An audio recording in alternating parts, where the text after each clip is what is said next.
Hello everyone, Jerry Tabatt with you here. Another edition of this Military Minute, and I've got three lovely ladies with me today. First of all, to my left is Sally Furland, who is a Veterans Claims Examiner over at SIMS. Ginny O'Hara, the Activity Director at SIMS, and Brenda Calamari at SIMS, also the Admissions Director. Well, let's talk a little bit about SIMS. We'll talk about how we can help get them in there in just a second, Sally, but Brenda, you do the admissions. What happens over there at SIMS if someone says, okay, first of all, I know you have to be a veteran, but how do I get someone into SIMS? All right, the first thing you do is you fill an application out. We have two applications. We have a standard application, and then we have a 70 to 100% application. And the 70 to 100% is the veterans that are injured in wartime. And they have disabilities that the state is paying them for, or the VA is paying them for. And then they fill an application out. They have to apply, and they have to give me their DD-214. They have to give me that they're a Florida resident. And they used to have to be a Florida resident for a year, but they don't have to be for a year. So just at their, that they're a resident at the time of application. And then they submit the application, and then I process it, and then I give it to Sally. Well, let me ask you a question on that, because when I was in the service, they took out a couple of bucks a month for the old soldiers' home. Mm-hmm. Is that applicable? If that money was taken out for us, the old guys, can that be used as part for SIMS over there? No. Okay. We do a standard application. We do take their income. Okay. We don't touch their house or their car. A lot of people think that we take their whole bank account or their whole savings account. No, we just take what their income is per month, and we leave them $130. But we're not allowed to take. And it doesn't make any difference, male or female. You take them all. Yes, sir. How many do you have right now? We have 111 right now. Wow, you're growing. Yeah, and we have 120 beds, and we have 111. Wow, that is amazing. Only 9 more to go. All right, so we've got them in now, Jenny, and it's you step up.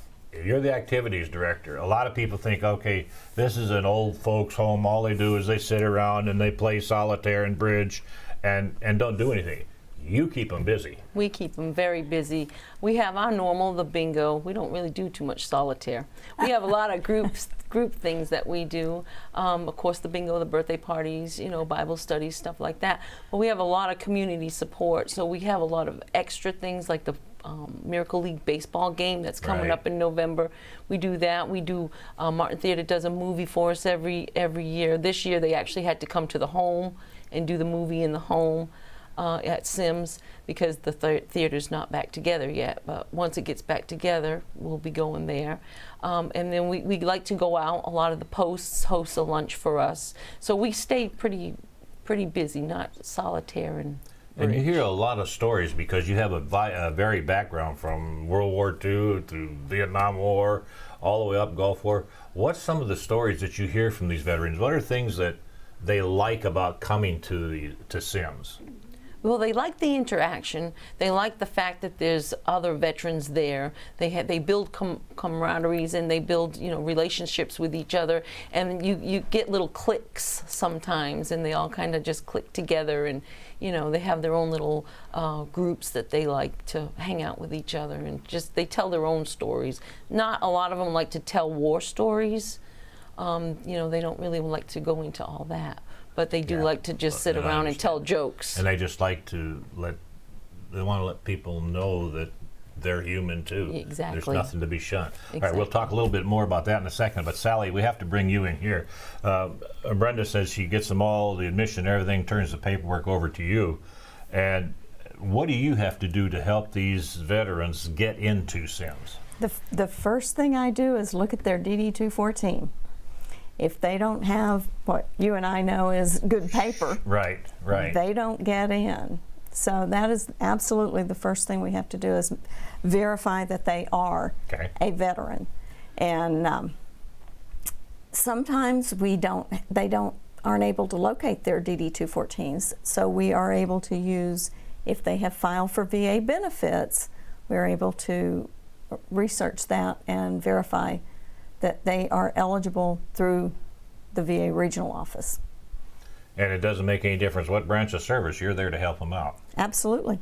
Okay, what's, after, like I said, Brenda gets the information over to you, what's the normal time frame to get all this done so that they can get in as in-resident there? Oh, for me to get the paperwork back to her, it's usually the same day. Okay. If they have given us the paperwork that we need, I give it back to her the same day, and then she has to go from there. The paperwork, the 1010-EZ, there's a VA form 1010-EZ, that does have to go to Biloxi. Okay. And Biloxi has to do verification because they are our parent organization. Right. They take care of the veterans Sure. at the nursing Sure. home. And that once it all comes back to you too, Brenda, I would imagine that you have to make sure medical's all up to date. Do they have to have current physicals, current disabilities listed? How do you go about that? I send their, we get a medical release form, and then I contact their physicians, and I get the medical records from the physicians or from the hospital if they've been in the hospital. And then we like x-rays, lab work. So yeah, I get all of that from the hospital or their physicians. Now, do you actually dispense meds there too if they need it? Yes, yes. We have 24-hour nursing. Okay. 7 days a week, and we dispense the medications. The medications come from Biloxi, Mississippi, Right. so they are no cost to the veterans. And that's very important right there. Well, Yes. it is a cost to them because they've given up their service Well, so much. exactly. But that's just an old veteran talking right Exactly. here. Ginny, tell us about the facility now. I know we Sally gets the paperwork back and Brenda gets them in, and then you take over the activities. But what is the facility like? Is it like a boarding house? Is it like No, a it's actually home, it's very warm and welcoming. We try to make sure that it's warm and welcoming. We try to encourage the residents to bring their own chairs or things that they can put in their room to make it more home-like. So we really want them to feel like it's their home, because it is their home. It's their home, and they want to be comfortable, as comfortable as possible in it. We have a pool table. We have a library. We have places for them to just gather. We have places for them to sit out in the sunshine if they want to sit out in the sunshine. If they want to be alone, we have quiet rooms that they can sit and be Sure. alone. And all the rooms, they're single rooms, right? No, we have. Oh, you have doubles We too. have most of them are double occupancy. We have a few single rooms. What are some things? I know that you get a lot of money from the state to run this and everything, but just like anything else, you need things. What do you need over there that you have difficulty getting on a daily basis? Well, we always can use, and it's going to sound funny, but things like body wash, good razors. The state, we get body wash, but it's so generic. Right. It doesn't have a really good smell.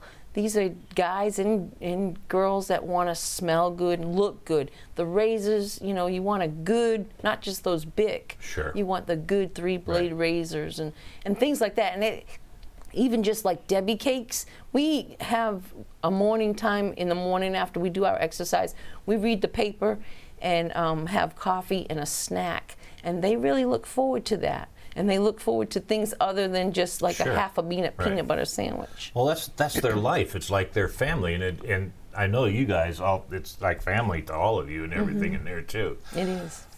Sally, I want to get back to this claims for just a minute here. If one is refused for some reason because of lack of paperwork, if they find that paperwork or you eventually run it down, can they resubmit and everything? Oh, absolutely.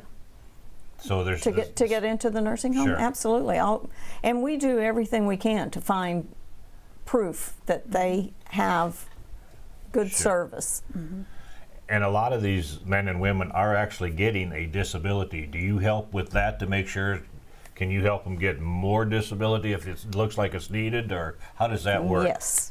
If they are coming in, and particularly like Vietnam era veteran or Vietnam veterans, because a lot of the Vietnam veterans don't know that there are presumptive conditions Right. associated with exposure to Agent Orange. Right. So we'll have some veterans that come in and they don't have any service-connected disability whatsoever. And Brenda gives me their medical records for review, and I read it and I go, oh, he was in Vietnam. Right. Oh, he has one of the presumptive conditions.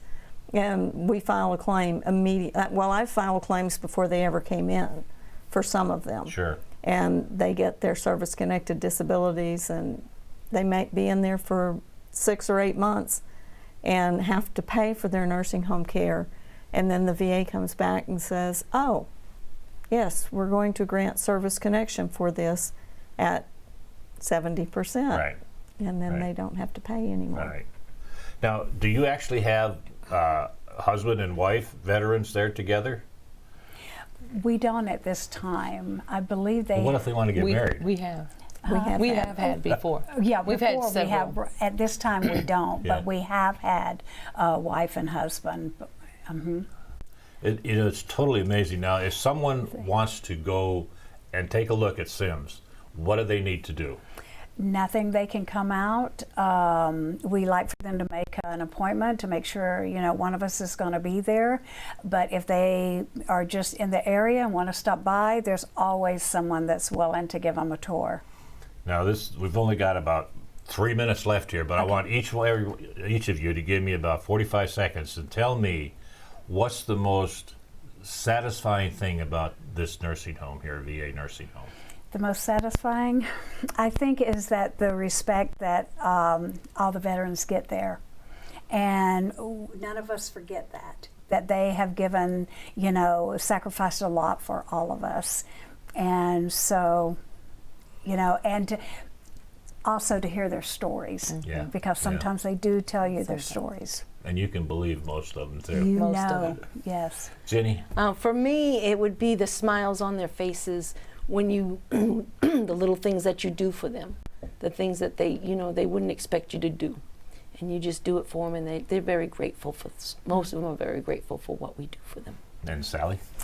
I think that just having the community support the nursing Yes. home, That's they really do support the nursing home, and all of the veterans that are in there just love it, especially like when Tyndall, active duty members from Tyndall or from the Navy base come by to visit. We've actually had some Coast Guard people come by as well. In their uniforms. In their uniforms, yes. They just love that. And I would imagine, too, that they like other veterans to come in and talk to them and say how things are going, too. Absolutely. Make it easy for them, make them as comfortable as they can be.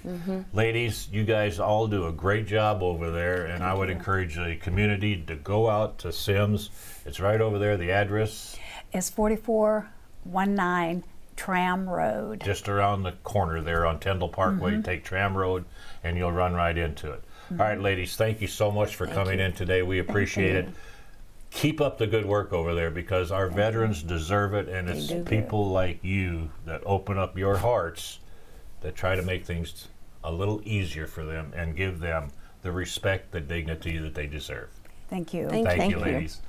Thank you. Oh, believe it or not, that's another edition of this Military Minute. We'll be back next week with some more good information for you.